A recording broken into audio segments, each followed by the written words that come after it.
बिस्मिल्लाहिर्रहमानिर्रहीम। अस्सलाम वालेकुम नाज़रीन, प्रोग्राम मुकाबिल में मेरे और आमिर मतीन साहब की तरफ से खुश आमदेद कहेंगे आप लोगों को। नाज़रीन, वतन अजीज़ 2 साल से, अगर हम देखें मुकम्मल 2 साल से बहरानों के अंदर घिरा हुआ है। कभी सियासी बहरान आ जाता है, कभी अदालती बहरान आ जाता है, कभी आइनी बहरान हमारे सामने खड़ा होता है।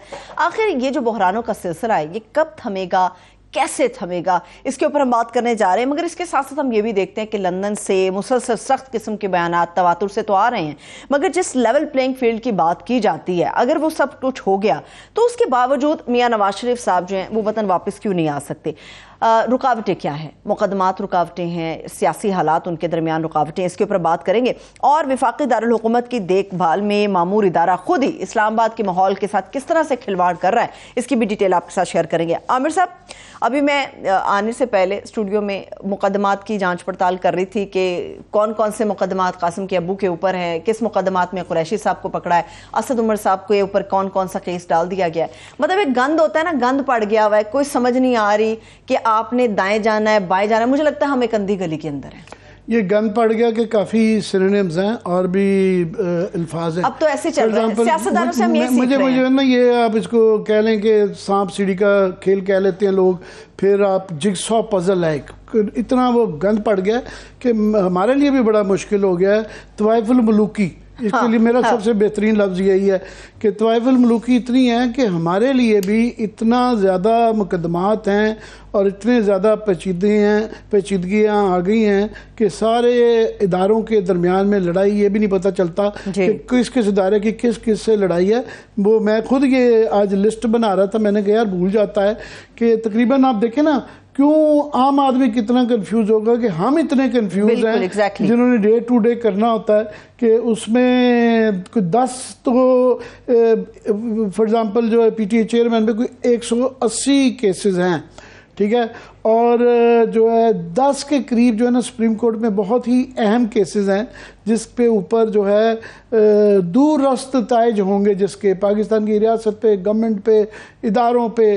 तो 10 के 10 में से कुछ मुकदमात जो हैं वो उनके साल 1.5 साल हो गया, फैसले नहीं हो पा रहे। फिर कुछ में जो है उन्होंने फैसला कर दिया है, जिस तरह 90 दिन का फैसला, वो डिफाइंस है, अमल नहीं हो रहा, उनके ऊपर इम्प्लीमेंट नहीं किया जा रहा। उन्होंने कहा जी कर लो जो करना है, नहीं करना, हमने इनकार हो गया है। उसके बाद काफ़ी इस तरह के केसेस में रोज़ की अब ये रूटीन ही बन गई है कि जज बीच में से इनकार कर जाते हैं। एक साल मुकदमा सुनने के बाद वो कहते हैं जी हम अब नहीं बेंच में बैठ सकते, बेंच टूट जाता है, नया बनता है। और जो ही किसी एक पार्टी या दूसरी पार्टी में लाहौर हाई कोर्ट के अंदर जो है चीफ जस्टिस जो है वो पीटीआई को पसंद नहीं है, सुप्रीम कोर्ट में जो चीफ जस्टिस है उमर तैयब अब्दाल साहब वो नून लीग को पसंद नहीं है, तो वो एकदम अटैक हो जाता है। तो जजेस के लिए भी काम करना बड़ा मुश्किल हो गया है। और काफ़ी सारा जजेस का अपना भी कॉन्डक्ट है कि उन्होंने अपने जो है इतनी मुश्किलात, अपनी ये तकसीम जो है इतनी वाज़े कर दी हुई है कि उसकी वजह से और फैसले ना लेने की वजह से सारी तो की मैं कहता हूँ at the end of the day आप देखें buck stops at the supreme court. अदालतें ही होती हैं जब ये आपस में कन्फ्यूजन होते हैं, अगर अदालतें खड़ी रहें तो फैसले हो जाते हैं। जब अदालतें लेट जाएं, बैठ जाएं और खड़ी ना हों तो फिर ये तवाइफुल मुल्क ही उसका नतीजा निकलता है।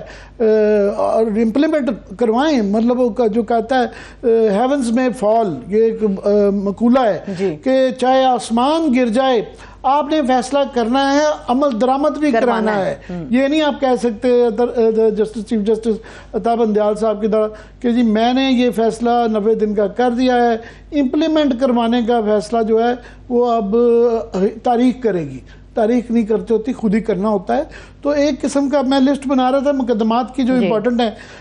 ऑफ कोर्स 180 ये डबल सेंचुरी होने को है पीटीआई चेयरमैन के खिलाफ जो केसेस हुए में हैं, और उसमें इम्पोर्टेंट तरीन तो जो है तोशा खाना का केस है जिसमें अभी भी सबसे हॉट हुआ है, दोबारा कभी हॉट हो जाता है, कभी कोल्ड हो जाता है। फिर ये जो है साइफर की गुमशुदगी का केस है जो कि रिसेंटली अभी ऐड हुआ है, और इसमें इमरान खान, शाहमूद कुरैशी, असद उमर, ये सारे लोग इसके अंदर अक्यूज़ड हैं। फिर army act, official secret act का तनाज़ा खड़ा हो गया है। आर्मी तरमीमी एक्ट, थैंक यू, ये बहुत अच्छा करती हैं आप, ये अक्सर मुंह में है। आर्मी तरमीमी एक्ट और ऑफिशियल सीक्रेट भी तरमीमी एक्ट जी, ये काफ़ी सारी तरमीमी एक्ट हैं जो कि हम मुंह में जोश जज्बात में कह देते हैं पूरा एक्ट। शुक्रिया। उसके बाद उसका तनाज़ा कि जनाब वो उसमें क्या सदर ने जो लिख दिया कि जी मेरी हुकूमतुल्ली हुई है, नहीं हुई, सदर का इख्तियार था नहीं था, सो एक कन्फ्यूजन खड़ा हो गया। उसके बाद भी एक फिर मरदमशुमारी की मंजूरी और इंतखाबात में ताख़ीर के ख़िलाफ़ जो तहरीक इंसाफ की दरख्वास्तें हैं जी कि जी ये CCI में हो गया है, तो आया क्या वो मुकदम है 90 दिन के इलेक्शन के ऊपर, और उसकी वजह से इलेक्शन जो है वो 90 दिन में होंगे या 180 दिन में होंगे, अब यही नहीं पता चल रहा, इसलिए इलेक्शन का होना ही एक तनाज़ा बन गया। फिर ऑफ कोर्स जो है 9 मई के वाक़यात का जो केसेस हैं उसमें जो है PTA चेयरमैन की गिरफ्तारी का केस भी हो सकता है, तो अभी इजाजत मिल गई है इसकी जी वही ना की तरफ तो उसके बाद पंजाब के इलेक्शन की अमल दरामद का केस KP और पंजाब के जो हमने जिक्र किया। फिर इमरान खान बुशरा बीबी के खिलाफ अलकादिर स्कैंडल केस जो है वो चल रहा है। नैब का केस जो चल रहा है बहुत बड़ा कि साल से वो चल रहा है, अब उसमें से मंसूर अली शाह साहब निकल गए हैं, पता नहीं उसका फैसला होता है नहीं होता। और फिर जो है अब लेटेस्ट जो आया है कि सदर का इलेक्शन कमिश्नर को जो केस आ गया उससे एक नया आईनी बहरान ख़त्म हो गया है कि आया अब ये इख्तियार इलेक्शन कमीशन का है या सदर का है, अब ये कहाँ अदालत में जाता है। अदालत की प्रॉब्लम ये है कि वहाँ पे जजेस ये कह देते हैं कि जी जो भी 184(3) में के तहत अज खुद नोटिस है वो जब तक उसका प्रोसीजर बिल का नहीं फैसला होता तो ये इख्तलाफ कर रहे हैं, असूलों के नाम पे इख्तलाफ कर रहे हैं जजेस रात। मगर ये तारीख अगेन ये जज ज़रूर करेगी कि उन असूलों पे इख्तलाफ जिसको हम भी मानते हैं कि अच्छे असूल हैं, क्या गैर असूली काम हो रहे हैं, क्या गैर आईनी काम हो रहे हैं, उस तनाजुर में देखा जाए जो कि आज हो रहा है। आईनी इदारे कैसे गैर आईनी काम कर रहे हैं, गैर आईनी हो उसकी वजह से उसकी कॉन्सिक्वेंस ये है।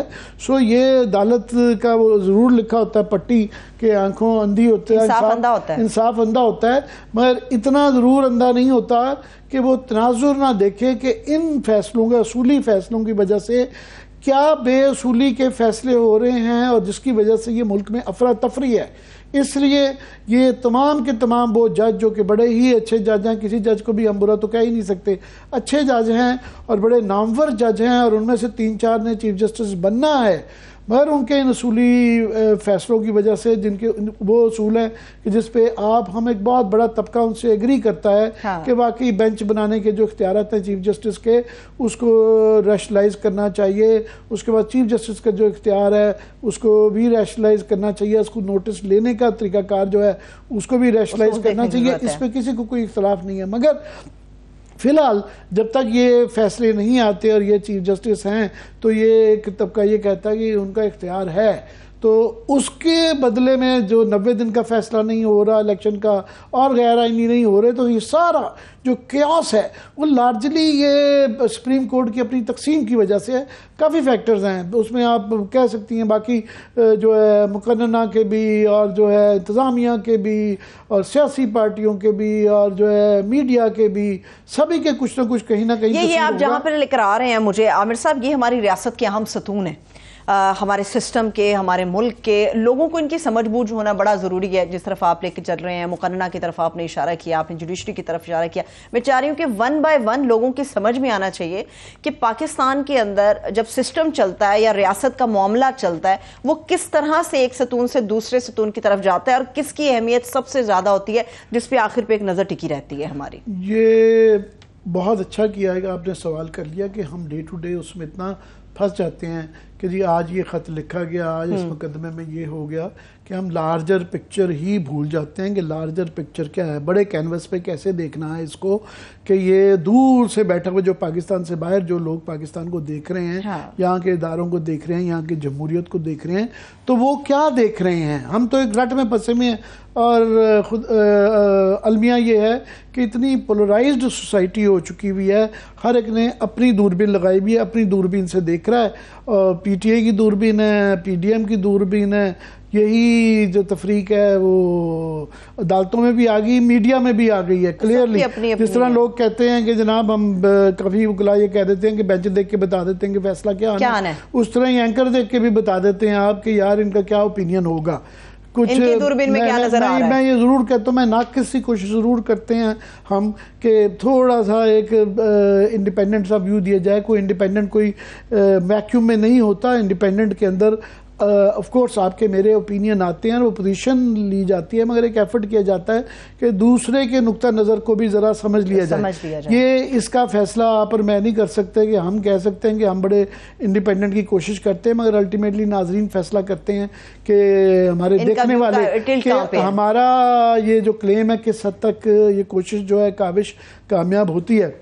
पार्लियामेंट से शुरू करते हैं सबसे पहले, पार्लियामेंट से, इसलिए बारी बारी ये एक लार्जर पिक्चर पार्लियामेंट का जो मैं नहीं कह रहा, ये जो है शाहिद खान अब्बासी साहब जो हैं साबिक वज़ीर आज़म हैं, ये हाल ही में उनके जो बयानात आए हैं जिसमें उन्होंने ये कहा है, हम भी ये कहते रहते थे और भी बहुत लोग कह रहे हैं, मगर क्योंकि वो साबिक वज़ीर आज़म हैं और कोई 30 साल से वो इलेक्ट होते आ रहे हैं कॉन्स्टेंटली, कैबिनेट वजीर को 10-20 है, उन्होंने कहा जी ये हमारी तारीख की बदतरीन पार्लियामेंट थी। और उसके बाद जो ये पिछले दिनों में जो बिल्स आए हैं जिस तरीके से आखिरी दिनों में हुई है उस पर भी एक तबर्रा पढ़ के गए हैं, तो बिल्कुल उनसे ये एग्री किया जाता है कि इससे वर्स पार्लियामेंट नहीं देखी। आप देखिए ना कि पीटीआई ने एक बहुत बड़ी गलती की कि उन्होंने जो रेजिग्नेशंस दे दी असेंबली से, ये वहाँ से गड़बड़ होनी शुरू हुई, वरना ये धांधली की तसलसल जो कंट्रोवर्सी है वो तो पिछले 15-20 साल से चल रही थी, पर वहाँ से इसलिए हुई कि आपने नेशनल असेंबली के अंदर एक अपोजिशन गायब हो गई। और ये ज़रूरी नहीं है, उन पर ये बड़ी जायज़ तनकीद है कि आप ज़रूरी तो नहीं कि आप गवर्नमेंट में आए तो आप पार्लियामेंट बैठें। ये जो है इमरान खान साहब पे 2002 के अंदर ये थे, ये मुश्किल से कभी गए, 2-4 दफ़ा से ज़्यादा नहीं गए। ये 2013 की असम्बली में भी कहते रहे कि जनाब ये, हालांकि जी ये मैं नहीं मानता ये असम्बली को, तो ये उसमें भी ना होने के बराबर गए। तो उसमें जाने का फ़ायदा ये होता है कि आपको सिस्टम समझ आती है। ये इनसे जो काफ़ी सारी कुछ तो गलतियां करवाई गई, जो कुछ गलतियां हुई, इनको सिस्टम का नहीं पता, जिसको कमेटियां किस तरह काम करती हैं कुछ नहीं पता था। डॉक्टर को अगर नहीं पता होगा, उसने ये तालीम हासिल नहीं की होगी, MBBS नहीं किया होगा, तो वो कैसे सर्जरी करेगा। और जाके आप बिल्कुल पाकिस्तान की सबसे ऊपरली एग्जेक्टिव पोजीशन पे प्राइम मिनिस्टर हों, आप तब अपना डायग्नोसिस कर सकते हैं अगर आपने ये चीज़ें पढ़ी लिखी हों। कमेटियाँ किस तरह पार्लियामेंट की काम करती हैं, उसके अंदर सिस्टम कैसे चलता है, मुख्तलिफ इदारों में क्या होता है, क्वेश्चन आवर बहुत एक नॉलेज की चीज़ होती है, पूरे पाकिस्तान की मसाइल उसके अंदर डिस्कस होते हैं। आप देखें ना, बरतानिया की पार्लियामेंट को हम फॉलो तो करते हैं, हमारा ये उसी की उस पर बेस्ड ही है हमारी फाउंडेशन जो है, जितने भी जमहूरियत की है। वहाँ प्राइम मिनिस्टर जो है वो क्वेश्चन आवर जो है खुद फेस करता है, यानी इतना बड़ा सुबह थद्दा होता है और उसको खुद जवाब देना होता है। इसका मतलब यह है कि ईच एंड एवरी इशू पे उसको पूरी तैयारी करके आनी पड़ती है।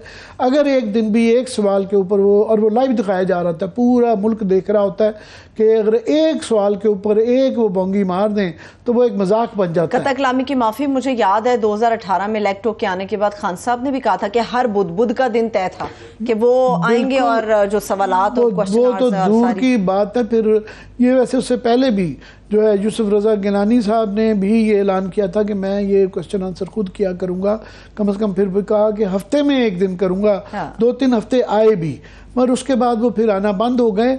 और उसमें काफ़ी दफ़ा होता है कि क्योंकि ब्यूरोक्रेट्स भी जो होते हैं ना आपके इर्द गिर्द, और जो आपके इर्द गिर्द जो सियासी मशीर भी होते हैं, वो कहते हैं सर ये क्या है, इतनी जो है आप मेहनत करेंगे, गलती हो सकती है, इम्कान ये छोड़ दें हमारे पे, क्योंकि उनको तैयारी करवानी पड़ती है प्राइम मिनिस्टर को, उनको मेहनत करनी पड़ती है और उनका असर और रसूख नहीं रहता अगर प्राइम मिनिस्टर सारा कुछ ये अपने ज़िम्मे ले ले और उसको फिर वो अकाउंटेबिलिटी भी अपनी मिनिस्ट्री की कर सकता है। जब वो वो जवाब दे रहा है, जब उसके बाद जवाब नहीं है, मिनिस्ट्री ने नहीं दिया, तो जाहिर है वो सरजनिश करेगा। सो डायरेक्टली अगर आप जानना चाहते हैं कि आपकी किस किस मिनिस्ट्री में, किस किस डिपार्टमेंट में क्या हो रहा है, उसका बेहतरीन तरीका तैयारी का क्वेश्चन आवर है। क्वेश्चन आवर आप लें तो वो उन्होंने नहीं किया, तो जड़ जो थी खराबी की वहाँ से शुरू हुई। उसके बाद जाहिर है फिर वो राजा रियाज जाली का पोजीशन आ गई। सो उसके बाद जब वो सबसे बड़ी पाकिस्तान की पॉलिटिकल पार्टी जब पार्लियामेंट नेशनल असेंबली में भी ना हो तो फिर वो उसकी क्या वक़्त रह जाती है। तो इसलिए फिर वो जो बाद में सिलसिला यहाँ रहा और जिस तरह की बातें नहीं, जो कि आज तक नहीं हमने, मुझे इत्तेफाक हुआ है, मैं क्योंकि 1985 से ये असम्बलियाँ वगैरह कवर करता आ रहा हूँ, प्रोविंशियल असम्बली भी की हुई है, पंजाब की, बलूचिस्तान की मुख्तलिफ औकात पे वहाँ भी जाते रहे हैं, और मुझे नेशनल असम्बली और सेनेट भी कवर करने का हम चंद अशखास को जो कि प्रेस गैलरी लिखते थे, रोज़ की कई दहाइयों तक हम डायरी लिखते थे, एवरी सिंगल डे एक कॉलम जब आपने लिखना होता है तो सारा बैठना होता है सेशन, तो वो एक बड़ी ट्रेनिंग हो जाती है। सो मैंने भी अपने तजर्बे में इस तरह की बुरी नहीं देखी, और मैंने बहुत अच्छी अच्छी असम्बलियाँ देखी हैं। फॉर एग्ज़ाम्पल जो है वली खान साहब, नवाज़ुद्दीन नसरुल्लाह, जब ये लोग होते थे तो खड़ा हो जाता था तो आदमी कहता था कि बस सुनता जा, और जो है ना दिल नहीं भरता था, इतनी लाइवली होती थी डिस्कशन। और उसके बाद इवन 93 तक जो है, 93 के अंदर ये एक नई लॉट आई थी, वेव्स में आती है पाकिस्तान की पॉलिटिशियन की, कि ये सारे पुराने रिटायर हो गए तो इनकी औलादें आ गई थी। फॉर एग्ज़ाम्पल ख्वाजा साफदर की जगह ख्वाजा आसिफ आ गए, वली खान की जगह उनके बेटे असफंद यार वली आ गए, उस तरह महमूद खान अचकज़ई, समद खान अचकज़ई के बेटे के तौर। सो ये एक यंग ब्लड आया था, उसकी वजह से एकदम उसकी ये डिबेट बहुत अच्छी, रज़ा रब्बानी आ गए, काफ़ी लोग ये 93 के अंदर तकरीबन जो है ना वहाँ पे आए। जवाल की कोई तस्वीर देखनी हो ना आमिर साहब, तो अब्बासी साहब की स्टेटमेंट्स को इंसान निकाले तो पता चलेगा कि जिस आप पार्लियामेंट की बात कर रहे थे उसका जवाल कहाँ पर आकर खड़ा हुआ है, वो अब्बासी साहब के बिल्कुल एग्जैक्ट वर्ड्स में हमें नजर आता है। ये इन पे जो अब्बासी साहब की मैं बड़ी कई चीज़ों में कई दफ़ा तनकीद करता रहा हूँ, मगर इन्होंने बाई पार्टीज़न हो के ये, क्योंकि हमारी पार्टियों के अंदर अंदरूनी जमहूरियत नहीं है, तो इनकी बड़ी ही ये दिलेराना बातें पिछले चंद अरसे से ये कर रहे हैं कि ये इस वजह से नून लीग के अंदर बड़ी तनकीद इस पर हो रही है, मगर बड़ी इसके लिए गट्स चाहिए और बड़ी इंटेग्रिटी चाहिए इस तरह की बात करने की। सो इसकी मगर तफसील जो है, मैं अभी हम उस पर आते हैं कि ये बिल्स कौन कौन से हैं और क्या क्या कितना क्या यूनिवर्सिटियाँ थी, इस पर सारी तफसील आती हैं। मैं ज़रा बैक टू दी पार्लियामेंट चला जाता हूँ कि पार्लियामेंट का उसकी वजह से कि ये जो कानून लास्ट ख़ास तौर पे पहले ही ये 16 महीने के अंदर ही बदतरीन वो रहा, तो उसकी वजह से फिर ये जो आखिरी चंद हफ्तों में ये हुआ, ये देख लेंगे एक मजाक ऐसे नहीं हुआ था। एक वहाँ पे हमने वो ज़माने देखे हुए हैं कि एक शिक के ऊपर के एक तरीक़ाकार के ऊपर जो ना एक कोई MNA ज़फ़र अली शाह साहब फॉर एग्ज़ाम्पल होते थे पीपल्स पार्टी के, वो खड़े हो जाते थे तो हम जो है ना कैफेटेरिया को भाग जाते थे। वो छोटा सा कहते थे आपका ना ये प्रोसीजर गलत है कि जिस तरीके से आपने ये बिल पेश किया, और वो 2-3 घंटे तो मिनिमम ले जाते थे। हम चाय कॉफ़ी पी के पूरे पार्लियामेंट का चक्कर लगा के आ जाते थे। वो खड़े होते थे और सुनी जाती थी इन चीज़ों पे। अभी ये एक बुलडोजर लगाया हुआ था, bill after bill, bill after bill, और जिस तरीके से ये पास किए गए हैं, 15-15 लोग हैं, मिनिमम आपको जो है ना कोरम चाहिए होता है, तो कम से कम जो है ना आपको 1/4 ऑफ द पार्लियामेंट जो है ना वहाँ पे नेशनल असेंबली में होनी चाहिए। सारी तो धज्जियां उड़ाई हैं, तो सारी धज्जियां जो है वो उसके असरात अभी तक चल रहे हैं, अदालतों में चल रहे हैं, अदारों की लड़ाई चल रही है, जो गन छोड़ के गए हुए हैं, और ये खुद भुगतेंगे इसको। ये तो पार्लियामेंट की आ गई। अभी इंतजामिया के ऊपर जरा आते हैं। इंतजामिया जी, इंतज़ामिया का जो है उसकी एक इन्हतात जो है, मैं समझता हूँ ये अभी से नहीं, ये ज़ियाउल-हक़ के ज़माने से ज़्यादा इन्हतात शुरू हुई थी, जब ये तमाम ब्यूरोक्रेट्स को चुन चुन के पोलिटिसाइज़ किया गया और पार्लियामान को ये इनको सबको प्लॉट देने शुरू किए, और टोटली उन लोगों को जो ज़रा भी इंडिपेंडेंट थे या जिनके मुतालिक ख्याल था कि ये ज़ियाउल-हक़ के फ़लसफ़े से एग्री नहीं करते, उनको कॉर्नर कर दिया गया।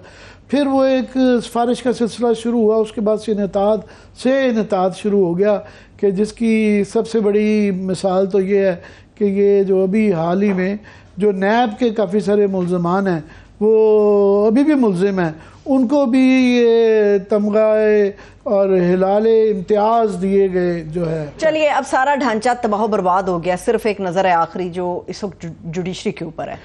जुडिशरी पे मैं सबसे हैं? पहले बता चुका हूँ, वो रिपीट मैं नहीं करूँगा कि ये जुडिशरी का जो मुनकसम है और जो हाल है उसकी वजह से मैंने कहा असल सबसे इम्पोर्टेंट वही है, वो मैं उसका बता सकता हूँ। मैं आ जाता हूँ रियासत के, वैसे तो कहने को तीन है, नहीं ब्रेक से पहले मेरी लास्ट एक मैं इसको कंक्लूड कर दूँ कि आपने पूछा था स्तूनों का पाकिस्तान में किसका क्या कसूर है। हमारे यहाँ ट्राइकोटमी ऑफ पावर है, उसका मतलब ये है कि एक तिकोन है पार्लियामेंट, जुडिशरी और एग्जेक्टिव, ये इन तमाम के रोल्स डिफाइंड हैं, एक दूसरे पे चेक एंड बैलेंस ज़रूर है, मगर इनका आपस में जो है अलग-अलग इंडिपेंडेंट हैं। तो ये ट्रायंगल जो है, तो अभी पता ही नहीं चलता कौन किसका इख्तियार है, इख्तियारों के ऊपर लड़ाइयाँ, टकराव है। मगर ये तो 3 स्तून है ना, चौथा स्तून कहा जाता है कि जी 4th पिलर, ये आइन में उसका जिक्र नहीं है मगर वो मीडिया को कहा जाता है। सो मीडिया के अंदर एक और टर्म चलती है, 5वां स्तून भी एक होता है, उसे 5th कॉलमिस्ट कहते हैं। 5th कॉलमिस्ट ये स्पेनिश वॉर के अंदर टर्म हुई थी, जिन दुश्मनों की दुश्मन जो है आपकी सफ़ों में से घुस के आपको तबाह बर्बाद कर देते हैं। तो ये मीडिया का हाल चौथे स्तून का भी यही हो गया है, टोटली पोलराइज्ड हो गई है और बिल्कुल वहाँ पे यह कर दी गई है कि वहाँ पे जिस किस्म की डिबेट की हाल हो गई है, और बीच में इन तमाम स्तूनों में 5th कॉलमिस्ट घुसे हुए हैं। बड़े खतरनाक है जो आप बता रहे हैं ना कि आपके सफों में घुस के आपको तितर बितर करते। चलिए एक ब्रेक ले लेते हैं, अभी हम ब्रेक से वापस आएंगे तो कानून साजी की उस फैक्ट्री के ऊपर बात करने जा रहे हैं जहाँ पे धड़ाधड़ कानून पास हुए, मगर जमीर फरोशी की कितनी कीमत वसूल की गई है, इसके ऊपर बात करेंगे। हमारे साथ रहिए।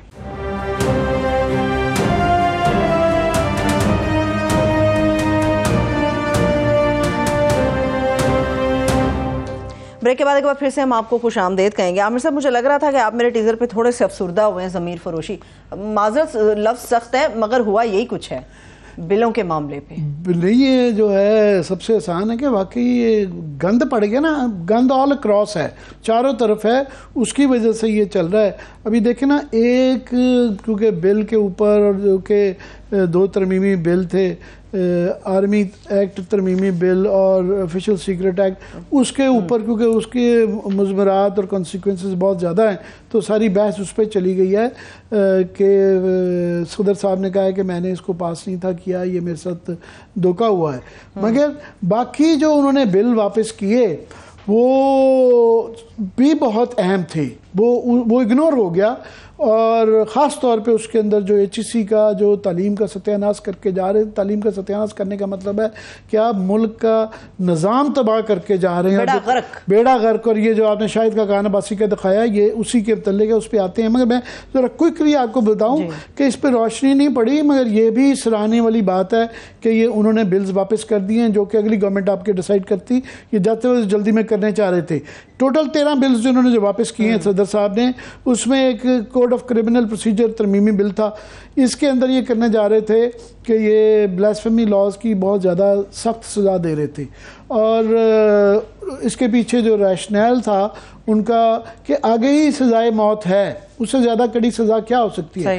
प्रॉब्लम है वहाँ पे जो कि इस्लामाबाद हाई कोर्ट भी कह चुका है कि इसको रिफॉर्म, इसका मिसयूज़ को रोकना है कि यहाँ पे सैकड़ों 1400 के करीब लोग हैं जिनको जो शिकार हो चुके हुए हैं जाली इल्ज़ामात का, कि उन पर इल्ज़ाम लगा के लोग उनको लिंच कर देते हैं, मार देते हैं या वो जेलों में पड़े रहते हैं। सो इसको रिफॉर्म करने की ज़रूरत है, कि ठीक करने की ज़रूरत है कि ये मिसयूज़ ना हो, जो गलत इल्ज़ाम लगाए उसको भी उसी सज़ा में देनी चाहिए। तो ये इसलिए ये बड़ा इंपॉर्टेंट था। फिर जो है उसके बाद एक और जो इम्पोर्टेंट बिल था, इंपोर्ट एक्सपोर्ट का तरमीमी बिल था। उसके अंदर क्या किया जा रहा था, सेठों को अपनी सियासतदानों ने अपने दोस्त रिश्तेदारों को एक वन टाइम रिलैक्सेशन दे रहे थे कि आप इंपोर्ट एक्सपोर्ट की जो प्रोहिबिशन और रिस्ट्रिक्शन जो उसके ऊपर कदगने हैं ना, एक दफ़ा सारी कदगने ख़त्म कर दें ताकि वो सारा अपना इंपोर्ट एक्सपोर्ट का माल अंदर बाहर कर लें। और उसके बाद जिस तरह ये पास एक दफ़ा नहीं कर देते कि वन टाइम आपको इजाज़त देती है ब्लैक मनी को वाइट कर लें, एमनेस्टी स्कीम आ जाती है। ये भी एमनेस्टी स्कीम थी और ये बहुत ही इसके अंदर जो एक जाली काम करने जा रहे थे, इसको बहुत अच्छा किया कि रोक दिया।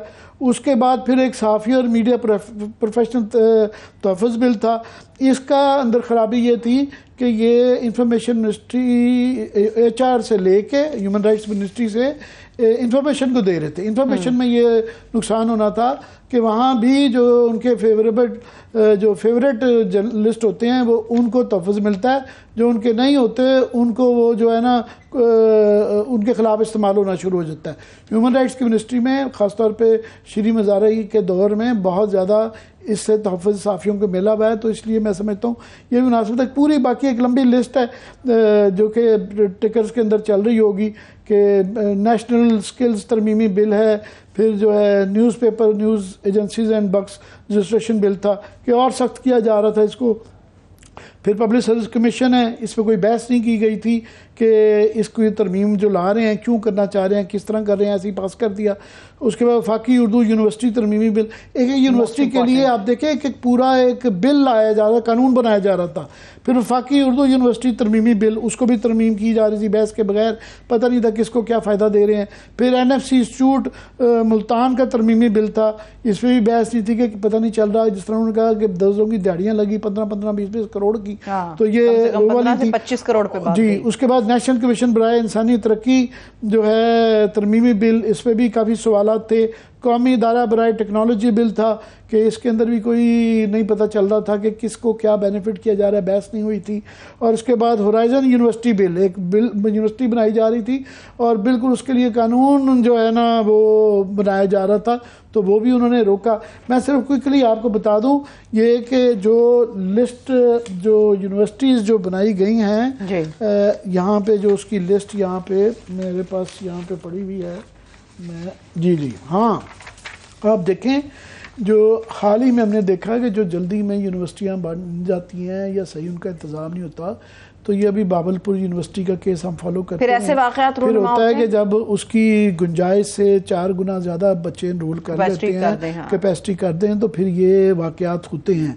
तो यहाँ पे ये पिछले कई साल से कोशिश है कि जो ब्यूरोक्रेट हैं और जो मिनिस्टर्स हैं, एजुकेशन की मिनिस्ट्री चाहती है कि कोई भी इंडिपेंडेंट अदारा नहीं चाहते, और वो एजुकेशन मिनिस्ट्री चाहती थी ये हमारे कंट्रोल में आ जाए ताकि हम इसके अंदर वहाँ पे अपनी मर्ज़ी की सिफारशी लगाएं और स्कॉलरशिप्स अपनी मर्ज़ी के लगाएं, और सारा ये भी गवर्नमेंट चाह रही थी, इसके पीछे तुले हुए थे कि आखिरी दिनों में। और इसके जो बाकी HEC के मैं मसाइल पे भी आता हूँ, मगर सिंपली बता दूँ कि यूनिवर्सिटीज़ जो इन्होंने 20 यूनिवर्सिटियों का ये लॉन्च करने जा रहे थे, ये जो ये रुकवा दी हैं, शुक्र है। उसके अंदर जो है इस्लामाबाद के अंदर तकरीबन 8 यूनिवर्सिटी हैं, ये नाम टाइम नहीं है, लंबी है कि जी King's university, federal Jalauddin university, federal जो है उर्दू यूनिवर्सिटी जो है अमेंडमेंट, ये लंबी एक जो है ना तरमीमी बिल कर के जो है ना ये बना रहे। 8 यूनिवर्सिटीज़ जो हैं या पहली यूनिवर्सिटीज़ के उसमें रद्दबदल तब्दीलियाँ तरमीमें जो की जा रही थी वो इस्लामाबाद में हैं। लाहौर की 3 यूनिवर्सिटियाँ हैं जिसके अंदर तरमीमी बिल लगा रहे थे या यूनिवर्सिटियाँ लेके आ रहे थे। कराची में 2 यूनिवर्सिटियाँ हैं, King institute of higher education, फिर Babrak institute of science arts and technology है। उसके बाद हैदराबाद में मोनार्क इंस्टीट्यूट है, फिर गुजरात में Askari institute of higher education है, फिर कसूर में आ गया है, फैसलाबाद में है, गवादर में है। ये बनाने में गवादर वगैरह में तो बड़ी अच्छी बात है, मगर आप HEC तो पूछ लें उनसे, बगैर पूछे हुए थरपारकर में भी है। एनीवे 20 यूनिवर्सिटियाँ, तरीकाकार ये है कि HEC जब ये होता है तो HEC कहती है कि अच्छा आप इसकी फिजिबिलिटी आइडिया, अगर आपने प्रपोजल आए इसकी फिजिबिलिटी भेजें कि आप वहाँ पे ये चीज़ें होनी चाहिए, रिपोर्ट हो कि ये कैसे फिजिबल है और इसकी क्यों ज़रूरत है, एम्स एंड कंडीशंस वो बताएं कि इतने यहाँ पे होना क्यों चाहिए और उसके लिए क्या क्या फैसिलिटी रिसोर्सेज हैं नहीं हैं जिनको ये यूनिवर्सिटी अलाउ की जा रही है, तो कितनी है। वरना एक कमरे के अंदर आपको पता है मेडिकल कॉलेज यूनिवर्सिटियाँ बनाई गई थी जिसकी वजह से लाखों लोगों की जान को खतरा पड़ गया था। ये दोबारा उस तरह की हथौड़ा मार के किया जा रहा था। कोई NOC HEC की नहीं है, कोई कुछ नहीं, सीधा बना दिया है। अब ये बाद में यूनिवर्सिटियाँ अगर बन जाती हैं HEC के लिए मुसीबत है कि गवर्नमेंट ने इजाज़त दे दी है, HEC से बाद में पूछ रहे हैं। और HEC एक वाहिद आपको मानना पड़ता है कि उसकी वजह से कुछ यहाँ पे मादर पिदर आज़ाद है पाकिस्तान का तालीमी निज़ाम, उन्होंने कुछ एक दो कोताहियाँ चाहे हुई हों मगर उन्होंने बड़ी बेहतरी की है। एक स्टैंडर्ड्स बना दिए हैं, इंटरनेशनल स्टैंडर्ड्स बना दिए हैं कि एक चेक आ गया है कि यूनिवर्सिटियाँ इस तरह रेगुलेट की जाएंगी। उनको जब आप कर देंगे तो अभी जो किया जा रहा था, उनकी जो ये पावर की जा रही थी उसमें खराबियाँ ये थी कि उसके ज़रिए जो किया जा रहा था कि एक तो उसमें हायर एजुकेशन के तरमीम के ज़रिए इसको वज़ीर आज़म का मातहत किया जा रहा था कि जो वज़ीर आज़म का मतलब है एजुकेशन मिनिस्ट्री के मातहत आगे, उसके तहत महद आ गया कि हमारी यही फलानी स्कॉलरशिप हमारी मम्मी चाहे पे फूफी, खिलवाड़ आ गया ना। और वो हो रहा था, ये मैं तफसील बताऊंगा। 75 स्कॉलरशिप्स फॉर एग्जाम्पल गवर्नमेंट ने दिए थे, वो इसहाक डार साहब नाम भेजते थे, मैं ये खबर दे दूं आपको कि इसको आप कर दें। वो कहते थे कि जनाब हमने इसका इंटरव्यू करना है, इसका वो करना है। उन्होंने कहा जी बस मैंने कह दिया, आपको समझ नहीं आता। और ये पूरा एक मजाक बन गया, फ़ोन आता था इसको भी स्कॉलरशिप दे दें, इसको भी दे दें, इसको भी दे दें। ऑलरेडी प्रेशर था और जितनी की असिस्ट कर सकते थे मजामत वो HEC कर रही थी, मगर ये पहले ही शुरू हो गया था। फिर इसके ज़रिए जो HEC के चेयरमैन हैं उनका वफाकी वज़ीर का दर्जा ख़त्म कर रहे थे उनको, ताकि वफाकी वज़ीर के तौर पे वो ऊपर हैं एजुकेशन सेक्रेटरी के, तो वो मातहत कर रहे थे। फिर उनकी मेंबर्स की तकर्री और बरतरफी का इख्तियार भी वज़ीर आज़म के पास आना था।